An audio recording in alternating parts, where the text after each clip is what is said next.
For many, there's no such thing as a credible UFO sighting. But what if the UFO is seen by policemen? That's exactly what happened in Ohio in 1994. For the first time on television, you will hear an actual police dispatch recording of a close encounter. The officers you will meet are real. The recording is real. And the drama of that night is undeniable. Trumbull County, Ohio, located just north of Youngstown, is a typically quiet Midwestern community. Here, big news doesn't happen very often. But all that changed on a late fall evening in 1994. Just after midnight, the normally calm 911 dispatch center began to get a flood of calls, reports of an unidentified flying object. It was just one call after the other that was just incredible. Royanne Rudolph was the Trumbull County 911 dispatch operator who fielded most of the calls that night. How far off the ground is this? Everything from somebody who was casually stating they saw something in the air to somebody who was hysterical and thought that this was Armageddon. I mean, it was very strange. Okay, was it just like moving at a slow rate of speed? It wasn't as slowly, it was fastly, but it was coming down. We just kind of took it for, okay, this is people being hysterical over a weather balloon, or this is people being hysterical over a plane or a helicopter. I wonder, did you have anyone call you about a strange plane or airplane or something in the air? Where? It was coming down Sampson Drive. I don't know what it was. It was a flying saucer. What did it look like, ma'am? It was like almost like an iridescent color. It was like a bluish purple. Though skeptical, Royanne put the word out to the officers in the field. We were having a coffee break at a local donut shop, and we got a call from the 911 center that stated that some residents had seen lights in the sky in the northern part of the township. Liberty Township Police Officer Steve Remner and Sergeant Toby Maloro didn't know what to think. It took a few minutes. We kind of laughed about it. Convinced it was nothing serious, Sergeant Maloro, an 8-year police veteran, headed out to investigate the sightings. I believed that I was going to see, if anything, a plane was landing or a plane was low. That's what I assumed I was going to see.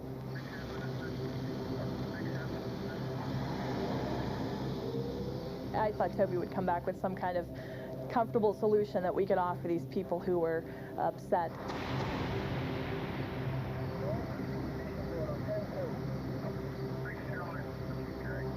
When I got up in the area, I was approached by an elderly gentleman that said that there was a huge light over his house and it had moved south down the street.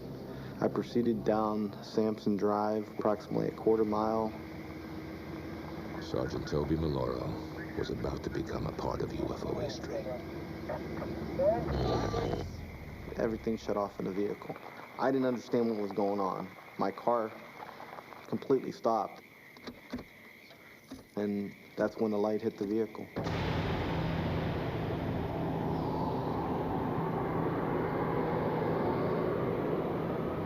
I stood outside.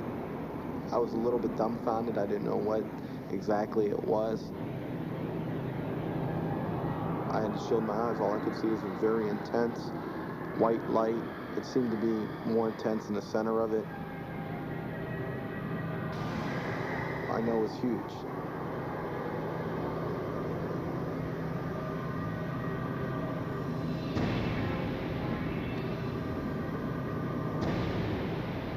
I've never seen anything that could compare to this.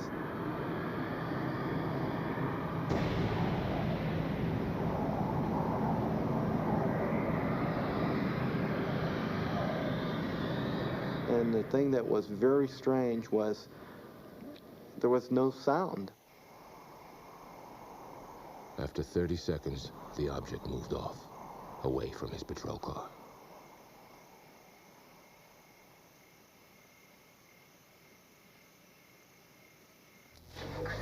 As soon as it started moving off, my car started to pack up and the radio kicked on.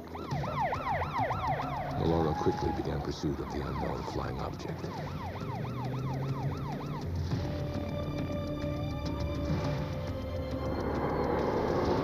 I'm trying to put two and two together and say, what just happened here?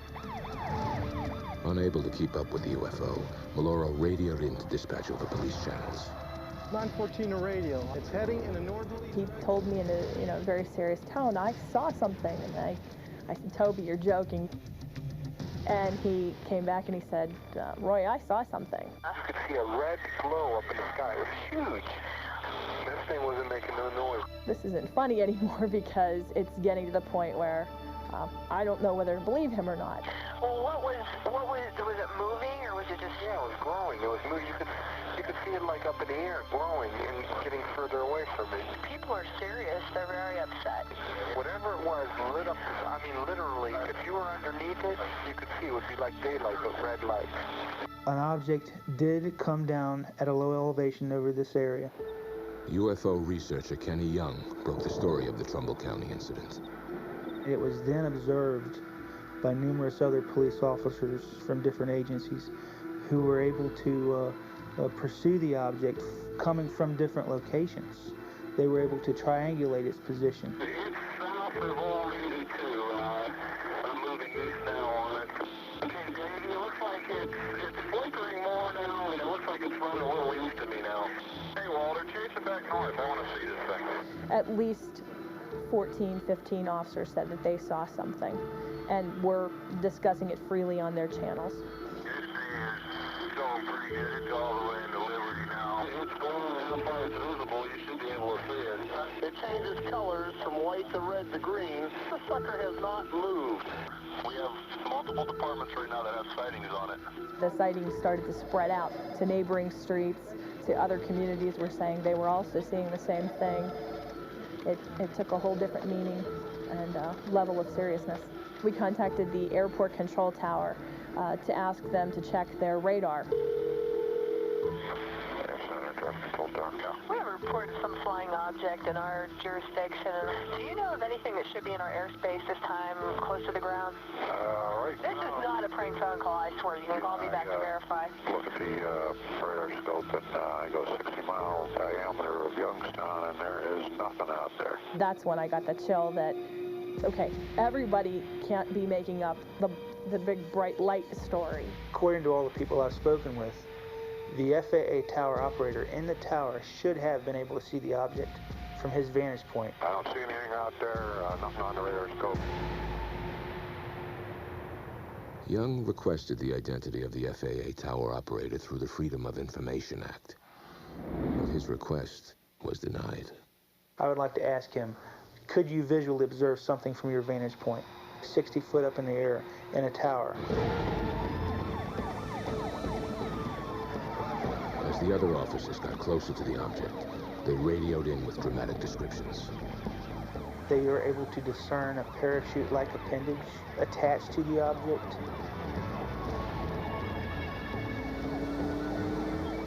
I've spoken with a number of the officers involved in this event. I've been satisfied that they are honest and they are telling me the truth.